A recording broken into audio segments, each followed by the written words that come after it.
안녕하세요. 파주 헤이리 예술인마을 인근에서 목공방 제너 우드워킹을 운영하는 유전호입니다. 가구나 나무로 만든 소품을 매끈하게 만들려면 샌딩 작업이 반드시 필요하죠. 샌딩 작업은 단순하고 간단하게 보이지만 지루하고 힘든 작업입니다. 또한 가구 또는 소품의 완성도에 결정적으로 영향을 미치는 매우 중요한 과정이기도 합니다. 샌딩 작업을 소홀히 해서는 만족스러운 결과를 얻기 어렵죠. 샌딩 작업에 사용되는 사포에 대해서 정리해 보았습니다. 빼빠라고 불리기도 하는 사포는 작은 돌가루처럼 생긴 연마제를 종이나 헝겊에 붙여서 만듭니다. 사포는 목재뿐만 아니라 쇠, 플라스틱 등 다양한 재료의 표면을 부드럽고 매끈하게 만들 때 요긴하게 쓰이죠. 사포는 붙어있는 연마제의 크기에 따라서, 다른 표현으로 말하자면 사포의 거친 정도에 따라서 숫자로 구분을 합니다. 사포의 뒷면을 보면 숫자가 있는데 바로 사포 번호입니다. 사포 번호는 대한민국, 미국, 유럽 모든 나라에서 공통적으로 사용되는 약속입니다. 우드워킹 현장에서는 사포 번호를 말할 때 숫자 뒤에 방이라고 붙입니다. 사포 번호는 매우 많지만 저는 여러분에게 사포 번호 80방부터 1000방 정도로 한정해서 소개를 드릴까 합니다. 이 정도의 범위의 사포 번호는 거의 대부분의 샌딩 작업을 해결할 수 있습니다. 우선 그림을 이용해서 직관적으로 사포 번호의 의미를 설명해 보겠습니다. 동일한 크기의 4개의 채가 있고요. 1번 채는 모두 같은 크기의 100개의 구멍이 뚫려 있습니다. 2번 채는 120개, 3번 채는 150개, 4번 채는 180개의 구멍이 있습니다. 채의 크기가 동일하기 때문에 각각의 채에 있는 구멍의 크기를 비교하면 1번, 2번, 3번, 4번 순서로 크기가 작아집니다. 이제 작은 돌가루 같은 연마제를 위에서 아래로 통과시키면 각각의 채에 남게 되는 연마제의 크기는 대체로 일정하게 되죠.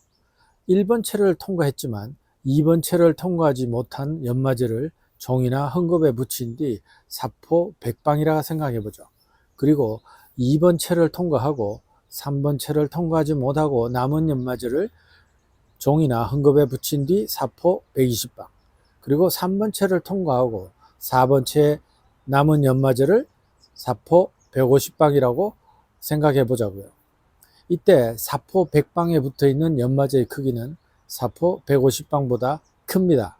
그래서 사포 100방은 사포 150방보다 더 거칠죠. 자, 이렇게 요약할 수 있습니다. 사포 번호가 클수록 사포에 붙어 있는 연마제의 크기가 작아지므로 더 고운 사포라고 말할 수 있습니다. 거친 목재의 표면에 사포를 묵지르면 목재의 표면은 매끈하고 부드럽게 바뀝니다. 이때 매끈하게 변한 목재의 표면을 돋보기로 확대해 보면 표면에 수많은 스크래치가 있음을 알 수 있죠. 스크래치가 생기는 이유는 사포에 붙어 있는 연마제 때문입니다.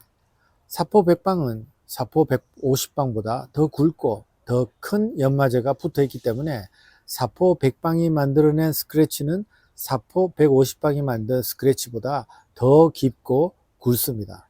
그래서 사포 번호가 커지면 연마제의 크기가 작아지기 때문에 스크래치의 깊이는 얕고 가늘어집니다. 이렇게 요약할 수 있습니다. 사포 번호가 클수록 더 고운 사포이고 좀 더 얕고 미세한 스크래치를 만들 수 있기 때문에 가구의 표면을 더욱 매끈하게 만들 수 있습니다. 앞서 소개드린 일반적으로 사용되는 80방부터 1000방까지 사용되는 사포 번호입니다. 저는 이 중에서 사포 번호 4가지를 추천합니다. 사포 100방, 120방, 150방, 그리고 320방입니다. 사포 100방, 120방, 150방은 가구를 칠하기 전 단계에 필요합니다. 주목하실 점은 칠하기 전 단계에서는 사포 150방으로 마무리하면 된다는 것입니다. 칠하는 과정에서 사용되는 사포는 320방을 준비하시면 됩니다. 7과 7 사이에는 사포 320방으로 가볍게 샌딩하는 과정은 꼭 필요합니다. 우드워킹 현장에서는 생산 효율성을 높이고 품질을 유지하기 위해 가장 효과적인 샌딩 순서를 사용하고 있죠. 그게 바로 칠하기 전 단계에서 사포 번호 100방, 120방, 150방 순으로 순차적으로 샌딩하는 겁니다. 제가 2009년에서 2012년 3년간 우드워킹을 공부했던 캐나다 코네수가 컬리지에서 배운 내용도 동일합니다.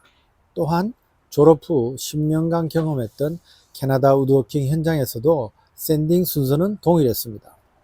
파주에서 목공방 창업 이후 제가 직접 만들어서 판매하는 모든 수제품도 동일한 샌딩 순서로 진행하고 있습니다.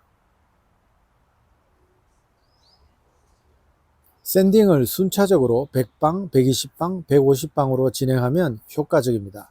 그 이유를 그림을 통해서 설명해 보죠.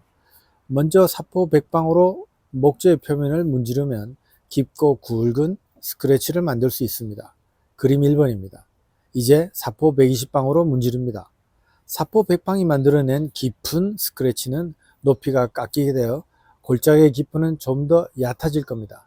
그리고 사포 120방이 만들어내는 새로운 얕은 스크래치가 생깁니다. 그림 2번입니다. 마지막으로 사포 150방으로 샌딩을 하면 이미 사포 100방 또는 사포 120방이 만들어낸 스크래치의 높이가 깎여서 깊이가 좀 더 낮아집니다. 그리고 사포 150방이 만든 새로운 얕고 가는 스크래치가 생기죠. 이제 그림 1, 2, 3을 비교해 보죠. 그림 3은 전체적으로 고르게 비슷한 깊이의 스크래치가 만들어졌습니다. 이 상태가 칠을 할 수 있는 준비 상태입니다. 전체적으로 균일하게 사포 150방이 만들어낼 수 있는 정도의 일정한 깊이와 너비의 스크래치를 만들면 칠을 할 수 있는 준비가 된 거죠. 우드워킹 현장에서는 경험적으로 사포 150방으로 샌딩을 마무리한 뒤 칠을 하면 좋은 결과를 얻을 수 있다는 것을 알게 된 거죠. 이제 4가지 질문 들어갑니다. 그림 3번처럼 사포 150방이 만들 수 있는 깊이의 스크래치를 전체적으로 만들기 위해서는 더욱더 많은 노력과 시간이 필요합니다.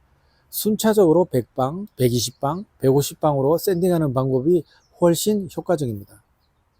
게다가 사포 150방만으로 거친 목재의 표면을 샌딩할 때 샌딩 작업이 충분히 이루어지지 않은 경우에는 사포 150방으로 제거하지 못한 굵고 깊은 스크래치가 남아 있을 테고, 이 부분은 칠을 하고 나면 쉽게 눈에 띄죠. 말하자면 옥에 티가 되는 거죠.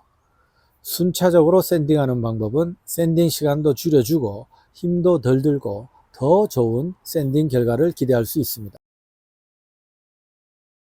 목재의 표면이 이미 어느 정도 깨끗하고 매끈하다고 판단되면 사포 120방 또는 사포 150방으로 바로 샌딩해도 됩니다. 예를 들면 표면이 깨끗한 MDF의 경우라면 사포 100방을 생략해도 되겠죠. 사포 100방으로 샌딩 후 사포 150방으로 샌딩해도 됩니다. 만약 샌딩 작업이 충분하지 않을 경우에는 사포 100방이 만들어낸 굵고 깊은 스크래치가 남아 있을 수도 있기 때문에 이런 부분을 칠하고 나면 눈에 띄기 쉽습니다. 말하자면 옥에 티죠. 전체적으로 고르게 사포 150방이 만들어내는 비슷한 깊이와 너비의 스크래치를 만들면 칠을 할 수 있는 준비가 된 겁니다. 샌딩한 가구의 표면을 밝은 불빛을 앞에 두고 비스듬히 이렇게 보면 가구 표면에 생긴 수많은 스크래치를 쉽게 볼 수 있습니다. 만약 가구 표면이 전체적으로 고르게 비슷한 깊이와 너비의 스크래치가 있다고 판단되면 그만하셔도 됩니다.